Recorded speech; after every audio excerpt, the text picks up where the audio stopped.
अब एक साहब थे, उन्होंने झंडे का कलर का मतलब बताया, जो इनका तिरंगा है ना उसका, हालांकि तिरंगा नहीं चौरंगा बोलिए उसको, कि बच्चे अगर गुलाम हैदर के पास होते तो जाहिर है गुलाम हैदर बाप है उनका, वो जो तरबियत देता वैसे ही बच्चे होते। ढीठ और बेगैरत आदमी किसी के बच्चों को एक तो तू लेके बैठा हुआ है, ऊपर से कह रहे बच्चे मेरे साथ। जाहिर है कि बच्चे जो मासूम है उनको तो कंपनी चाहिए, और कितने कोई बम फाड़े उसके बाद मोदी योगी का नाम ले लेना तो वो भी वहां पर टिक जाएगा, वो कहेंगे अरे वाह भाई ये तो ये कर रहा है। आप उनके वो जो मंत्र वंतर है वो सारे पढ़ के सुना देंगे, वाह वाह वाह क्या बात है, ये तो पक्का सुना। मामा बहुत प्यार करते हैं, लेकिन बच्चे जो है उनके चेहरे से साफ लग रहा है कि बच्चे उस खबीस आदमी यानी कि जो टोपी सिंह है उसे बिल्कुल भी खुश नहीं। मैंने इस्लाम एक्सेप्ट करा है तो मेरे पास एक कमेंट आना बिल्कुल भी बंद नहीं हो रहे कि प्रिया तुम पैसों की वजह से इस्लाम में आई हो, तुम्हें कितने पैसे दे जो तुम इस्लाम छोड़ दो। तो उन लोगों को मैं फिर से यही कहना चाहूंगी कि जब मैं एक मुस्लिम फैमिली में आई थी इस्लाम एक्सेप्ट करके, तो इस मुस्लिम फैमिली की जो फाइनेंशियल कंडीशन थी बहुत ज्यादा खराब थी, क्योंकि मेरे हस्बैंड जो है उस टाइम काम नहीं करते थे, उन्हें कोई स्किल नहीं आती थी, कोई हुनर नहीं था उनके पास, वो तो स्टडी कर रहे थे, तो उस वक्त इनकी हालत बहुत ज्यादा खराब थी। अगर मैं पैसों की वजह से आती तो शायद मैं यहाँ ना होके कहीं और होती। तो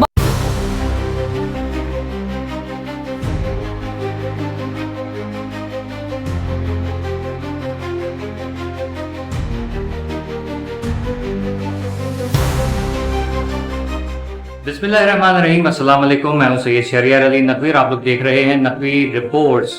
कैसे हैं आप लोग? खैरियत से हैं? ठीक ठाक है। आज काफी दिन के बाद जो है वो सीमा हैदर और एपी सिंह की वीडियो मेरे सामने आई। आती तो रहती है लेकिन दिल नहीं चाहता, लेकिन अभी इसलिए बना रहा हूँ कि फिर जो लप्पू ने बकवास की है तो हमने कहा कि चलो लप्पू की भी बकवास का जवाब दे देते हैं। एक तो पाकिस्तान को रावण कहा है, सबसे पहले रावण कौन होता है वो सबको पता है कि रावण कौन है। जो झूठ और फरेब का नाम है रावण, धोखा और बदमाशी और गुंडागर्दी का नाम है रावण, ठीक है, जो भारतीय मतलब मजहब है उसके हवाले से। लेकिन इसको शर्म नहीं आती है, मतलब एक ढीठ और बेगैरत आदमी किसी के बच्चों को एक तो तू लेके बैठा हुआ है, ऊपर से कह रहे बच्चे मेरे साथ। जाहिर है कि बच्चे जो मासूम है उनको तो कंपनी चाहिए, और जिस किस्म की उनकी माँ है तो वो तो जाहिर है वो यही करेंगे। अब वो बच्ची को बैठाते हैं मुन्नी को, और मुन्नी जो है वो उनका जो होता है जैसे हमारा सलाम होता है वैसे उनका जो होता है वो कर रही थी। तो देखे कितने अच्छे संस्कार है। टोपी वाला बिलावा जाकर जूते चाटू जो है ना वो अपनी जबान से जूते रगड़ रहा था एपी सिंह के और सचिन के। तो कैसे संस्कार हैं, ये है वो है। भाई बच्चों को जो आप सिखाओगे, बच्चे तो कोरा कागज होते हैं, उस पर जो लिख दो आप वही वो सामने आएगा। अब वो गुलाम हैदर के बच्चों को कब्जा करके जिस तरीके से भारत में बैठे हुए हैं, और उसको बच्चों को जिस तरीके से उनका फ्यूचर और उनकी लाइफ स्पॉइल की जा रही है वो सबको पता है बहुत अच्छे तरीके से। हमारे यहाँ जाहिर मुसलमान के बच्चे हैं और आपने जबरदस्ती उनको अपने मजहब के अंदर ढाला हुआ है, तो ये तो जाहिर है कि जो सिखाएंगे वही करेंगे। अब यही बच्चे अगर गुलाम हैदर के पास होते तो जाहिर है गुलाम हैदर बाप है उनका, वो जो तरबियत देता वैसे ही बच्चे होते। उसके जैसे दो बच्चे यहाँ पाकिस्तान में हैं, वो कितने तमीजदार और साफ सुथरे बच्चे हैं, लेकिन ये बच्चे वहां जाकर भी ऐसा लगता है मैले कुछ छैले हो रहे हैं। एक वीडियो और मेरे सामने आई जिसमें जो है वो चंदा मामा से प्यारा लगा हुआ था। बच्चों के चेहरे पे कोई खुशी नहीं है, उकताहट सी है, बिल्कुल लग रहा है कि बच्चे जो है ना वो तंग आ गए हैं कि 3 साल से वो भारत में जिस तरीके से उनकी जिंदगी बर्बाद हो रही है, तो बच्चे खुद जो है वो परेशान नजर आ रहे हैं। जबरदस्ती इनको वो मामा वाली एक वो वीडियो बनाई हुई है कि भाई ये बहुत जबरदस्त मामा बहुत प्यार करते हैं, लेकिन बच्चे जो है उनके चेहरे से साफ लग रहा है कि बच्चे उस खबीस आदमी यानी कि जो टोपी सिंह है उसे बिल्कुल भी खुश नहीं है, ठीक है। तो ये आप लोगों के सामने है कि 2 साल से 3 साल हो गए और बच्चों को वहां पर रखा है, सीमा को रखा हुआ है। अच्छा, अब आपको एक चीज और बताता हूँ कि वो जो टोपी वाला आदमी है वो क्या कह रहे हैं कि जो यहाँ पर जो भारत माता की जय बोलेगा तो वो टिकेगा यहाँ पर, और जो नहीं बोलेगा तो देख लो कितने सारे लोग चले गए। मतलब ये है कि जो जबरदस्ती आप किसी के साथ करोगे तो वो वहां पर टिकेगा। अब वो जितने भी मुसलमान पाकिस्तान वापस भेजे गए हैं, जो 40-50 साल से 45 साल से रह रहे थे, 35 साल से 15 साल से, किसी की अभी 10-15 दिन पहले शादी हुई थी, उन लोगों को आपने वापस भेज दिया, ठीक है।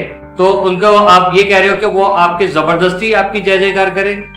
किस किस्म का देखे आप प्रोपेगेंडा जो है भारत में चल रहा है मुसलमानों और पाकिस्तानियों के खिलाफ, और किस तरह से उनको तंग और परेशान किए जा रहे हैं कि जो जबरदस्ती इनके जो एक मुल्क है उसका नारा लगाएगा तो वो वहां टिकेगा। मकसद ये माइनॉरिटीज को दबा के रखी है भारत में, ये चीज आप लोगों के सामने नजर आ रही है। ठीक है। अच्छा, अब एक साहब थे, उन्होंने झंडे का कलर का मतलब बताया, जो इनका तिरंगा है ना उसका, हालांकि तिरंगा नहीं चौरंगा बोलिए उसको, क्योंकि बीच में ब्लू कलर का एक और जो है वो आपको एक निशान नजर आएगा, डिजाइन, जिसको चरखी कहते हैं। मतलब क्या है इसका? वो कह रहे हैं कि देखें, जो ऑरेंज कलर है वो जो है हिंदू और सिखों का है, ग्रीन जो है वो इस्लाम का है, व्हाइट जो है वो सिखों का, उसका क्रिश्चियंस का है, इस तरीके से करके बता रहे हैं। लेकिन बीच में चरखी जो है वो साबित करती है कि इन सबको घुमा के रखो, घुमाते रहो ताकि ये आपस में जो है इनका वो मतलब घन चक्कर बना के रखो, जैसे वो कहते हैं ना मीटर शॉर्ट करते रहो, वो वहां पर तंग करके रखा हुआ है तीनों को।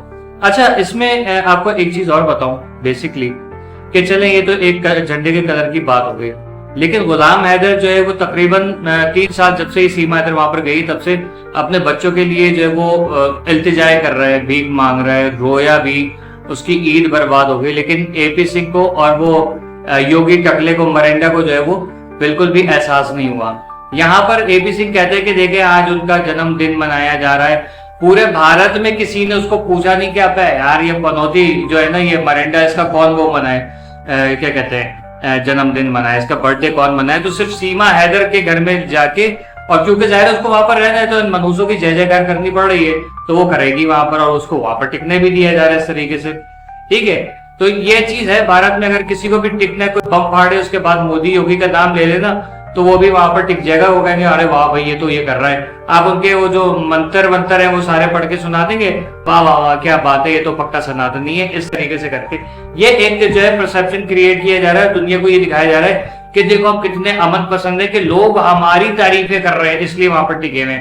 यानी कि आपके अंदर इतनी बर्दाश्त नहीं है कि जो आपकी झूठी तारीफें नहीं करेगा आप उसको जो है टिकने नहीं दोगे वहां पर। आप लोगों ने अभी एक मस्जिद को फिर शहीद किया भारत में तकरीबन 2 से ज्यादा अभी मेरे पास वीडियो क्लिप्स आई हैं जिसमें सिखों के गुरुद्वारे तक को तोड़ के उन्होंने फेंक दिया है, और उसकी जो मतलब किसी की इबादत गाह की बेहरमती की है। फिर कहते हैं पाकिस्तान में मंदिर गिराए जाते हैं, पाकिस्तान में हिंदुओं को रहने नहीं दिया जाता, ये इस किस्म के झूठे प्रोपेगेंडे किए जाते हैं। ठीक है, ये इनकी हालत है। अच्छा, जरा सा आपको वर्ल्ड के हवाले से भी थोड़ी सी न्यूज दे दूं। देखें, दुनिया भर में इस वक्त जो है पाकिस्तान के चर्चे हो रहे हैं अल्हम्दुलिल्लाह, और भारत को जो है वो मुंह की खानी पड़ गई है बहुत शदीद तरीके से। यहाँ तक कि यूनाइटेड स्टेट्स में भी जो है पाकिस्तान की भरपूर हिमायत की है। उसकी वजूहत ये कि भारतीयों का एक शेवा रहा है कि जब तक जो भी इनका दोस्त है ना उसको ये डसते जरूर हैं, मतलब आप सांप पाल लीजिए लेकिन इनसे दोस्ती ना करें, क्योंकि सांप भी शायद छोड़ दे लेकिन ये छोड़ते नहीं है। अब इन्होंने क्या किया कि उल्टा अपने दोस्तों को इन्होंने आगे दिखाना शुरू कर दी, लेकिन जब इनके दोस्त जो है जाहिर कब तक बर्दाश्त करेंगे नाराज होके, जब पाकिस्तान के ऊपर मेहरबानी शुरू की उन्होंने तो इस पे इनको आग लग गई। अब वही ट्रंप वही अमेरिका जो है वो ये उनके खिलाफ हो गए। चाइना में और अमेरिका में बहुत बड़ा जो है वो क्या कहते हैं फ्रेंडशिप का एक जो दौर मेरे ख्याल में शुरू होने वाला है, जिसमें जो अभी अमेरिका से चाइनीज स्टूडेंट्स वगैरह को निकालने का जो उन्होंने काम किया था, हो सकता है वो रुक जाए, उनको वापस बुला लें, लेकिन इंडियंस को वहां से मजीद निकालेंगे। आपको याद होगा हालिया 1-2 महीना पहले जो है इनको जो इंडियन थे इलीगल माइग्रेंट्स उनको निकाल के भेज दिया था। उसमें स्टूडेंट्स भी थे, बिजनेसमैन भी थे और लोकल्स भी थे जो जॉब वहां पर करते थे। ठीक है, उन तक को निकाल के वहां से फेंक दिया, उनकी जायदादें वगैरह कुछ भी ले जाने नहीं दिए। मेरे ख्याल में शायद 1-2 कपड़े और मोबाइल फोन या लैपटॉप वगैरह ले जाने दिए होंगे, उसके अलावा वो कुछ भी नहीं ले जा सके। तो उस चीज की भी खुंदस इनके अंदर थी, तो उन्होंने अमेरिका को तंग करके रख दिया और उसके खिलाफ जो बातें की इन्होंने, फिर चाह रहे कि दुनिया इनकी वाह वाह करे। रूस इनसे खफा है, रूस भी अब इनका साथ नहीं दे रहा, कोई इनका साथ नहीं दे रहा है, लेकिन ये क्या कर रहे हैं कि जो दोस्त है अब उनकी जो है वो बैक बाइटिंग कर रहे हैं हमेशा की तरह। ठीक है, और आप मजीद ये देखिए कि उस पे जो इनका मतलब इंटरनेशनल लेवल पे इनकी मेंटालिटी समझ में आ गई होगी। अब आपको पता चल गया होगा कि सीमा हैदर वहां पर क्यों टिकी हुई है। ठीक है, मतलब जो इनसे जूते खाए, इनसे डंडे खाए, इनकी गालियां खाए, इनकी लानतें सहे, वो वहां पर टिक सकता है, लेकिन हक और सच की बात करने वाला जो वहां नहीं टिक सकता। ये भारत में सब लोगों को मतलब पूरी दुनिया देख रही है भारत में ये चीजें हो रही हैं। ब्राह्मण यहाँ पर ये कि ब्राह्मण तक जो है वो इनसे तंग आकर रह गए, जो ये मोदी गवर्नमेंट इनका सो कॉल्ड सनातनी मजहब जो है उसके जो जितने भी दहशतगर्द हैं उन लोगों की हरकत से जो है वो वहां के ब्राह्मण भी खुश नहीं है, दलित तो उनका तो जीना ही हराम है, और मुसलमान और सिख क्या कहिए, क्रिश्चियंस क्या कहिए, ठीक है। तो ये रहा भारत का जो असल चेहरा है कि जिसकी वजह से दुनिया भारत से नफरत करती है। और पाकिस्तान पे अगर कोई अब ट्रस्ट करता है, क्योंकि पाकिस्तान के बारे में अब ये बताया जा रहा है कि most reliable country, most reliable people and most reliable nation जो दुनिया भर की, वो पाकिस्तान को कहा जा रहा है। तो भारत में ये चीजें जो है वो आग लग रही है और पाकिस्तान के खिलाफ अपनी ही आवाम को बेवकूफ बनाया जा रहा है, जिसपे इंटरनेशनल मीडिया के स्पोक्स पर्सन वगैरह ने भी कहा है कि ये अपने आप से भी ये नेशन जो है वो सिंसियर नहीं है, तो ये हम लोगों से क्या होगी, ठीक है। तो ये बात याद रखिएगा कि पाकिस्तानी जितने भी हैं फख्र करें अपने पाकिस्तानी होने पे, चाहे आप मुस्लिम हैं, क्रिश्चियन हैं या और किसी मजहब से ताल्लुक रखते हैं, लेकिन आप पाकिस्तानी हैं तो आप लोगों को फख्र होना चाहिए जिस तरह मुझे फख्र है, ठीक है। और जिनके लोग निकाले गए भारत से, जिनकी शादियां हुई हैं और उनको निकाल के भारत से फेंक दिया गया है, उनको अब काफी लोगों को मेरे ख्याल में नसीहत हो गई होगी कि भले से आपके वहां कितने भी अजीज और कारिब रहते हो, लेकिन आपने भारत में कोई रिश्ता नहीं करना है, क्योंकि वो रिश्तेदार शायद आपसे मोहब्बत करते हो, लेकिन भारत जो है यानी कि हिंदुस्तान यानी इंडिया, वो किसी से मोहब्बत नहीं करता, वो शायद अपने आप से ही मोहब्बत करते हैं, ठीक है। जब तक के लिए इजाजत दीजिएगा, कीप वॉचिंग नकवी रिपोर्ट्स। अल्लाह हाफिज।